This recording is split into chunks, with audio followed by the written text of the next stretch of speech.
Welcome to another Haunted by Night story. Turn off the lights and enjoy. The engine hummed softly as I embarked on a late-night drive, my headlights piercing through the inky darkness. It was a seemingly ordinary night, but an inexplicable sense of unease nestled in the pit of my stomach. The road ahead stretched like a deserted ribbon winding through the dense forest on either side. The rhythmic tapping of raindrops on the roof echoed my growing anxiety. As I ventured deeper into the night, the road began to twist and turn, revealing unfamiliar territory.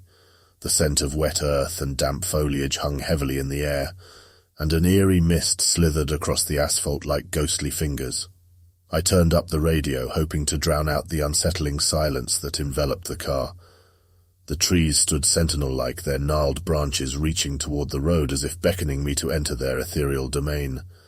Each passing mile felt like an eternity, and I could not escape the feeling of being watched by unseen eyes.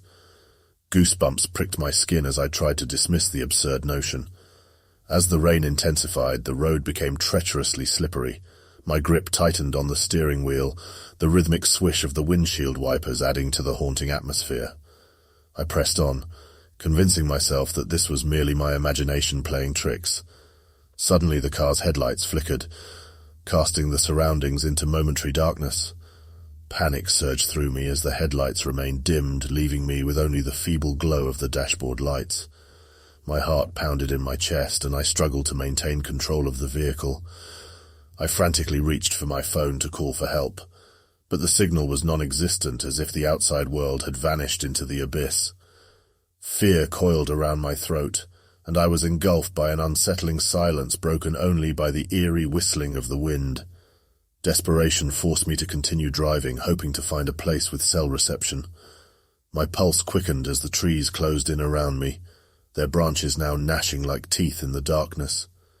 My mind conjured images of ancient spirits haunting the woods, yearning to claim another lost soul.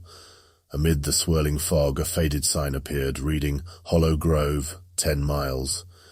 Despite my instincts screaming at me to turn back, I forged ahead, praying that the road would lead to civilization and safety. But as I ventured deeper into Hollow Grove, the fog thickened, obscuring my vision and playing cruel tricks on my senses. Suddenly I saw them, shadowy figures flitting across the road like fleeting phantoms. My breath hitched and I swerved to avoid hitting them, my heart pounding in my ears. I blinked and they were gone, leaving me with lingering doubts about what I had truly seen.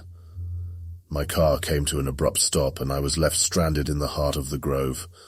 Panic surged through me, and I tried desperately to restart the engine, but it remained silent, mocking my futile attempts. Fearful whispers seemed to seep from the shadows, taunting and tormenting me. Out of the corner of my eye, I caught a glimpse of an old, weathered house hidden amongst the trees. It stood like a decaying monument to forgotten times, its windows resembling vacant eyes peering into my soul. Curiosity mingled with dread, urging me to investigate. I cautiously approached the desolate house, each step echoing through the night like a somber heartbeat. The front door creaked open as if beckoning me inside, and against my better judgment I entered.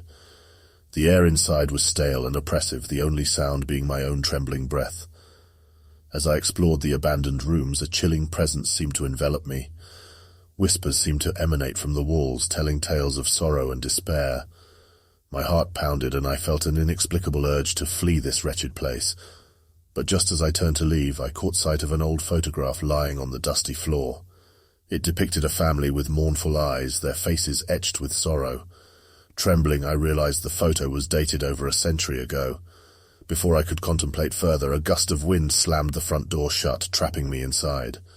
Panic surged through me as I tried to force the door open, but it remained sealed shut as if held by a malevolent force. Darkness consumed the house as an otherworldly chill enveloped me. My heart pounded in my chest and my breaths became shallow and rapid. I felt a presence, an unseen entity lurking in the shadows, watching and waiting. A whisper echoed through the air, faint yet unmistakable. "Leave this place," it seemed to say. The voice was ethereal, carrying the weight of countless lost souls. I mustered the last of my strength and ran through the darkened halls, searching for a means of escape. But the house seemed to shift and change, leading me in circles, mocking my attempts to flee. I felt a presence drawing closer, a spectral hand brushing against my shoulder, sending shivers down my spine.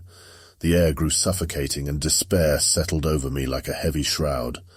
Then, just as suddenly as it had begun, the house fell eerily silent. The door swung open effortlessly, revealing the misty night outside. Fearful and disoriented, I stumbled into the darkness, leaving the forsaken house behind. As I made my way back to the car, I vowed never to return to Hollow Grove. The night had shown me a realm beyond our understanding, where the living and the dead blurred into one chilling tapestry. The Phantom Highway had claimed its latest victim, and I was forever changed by the encounter with the unknown. Thank you for watching. If you like this story, I'd really appreciate it if you clicked like on this video and subscribe to the channel. See you again soon.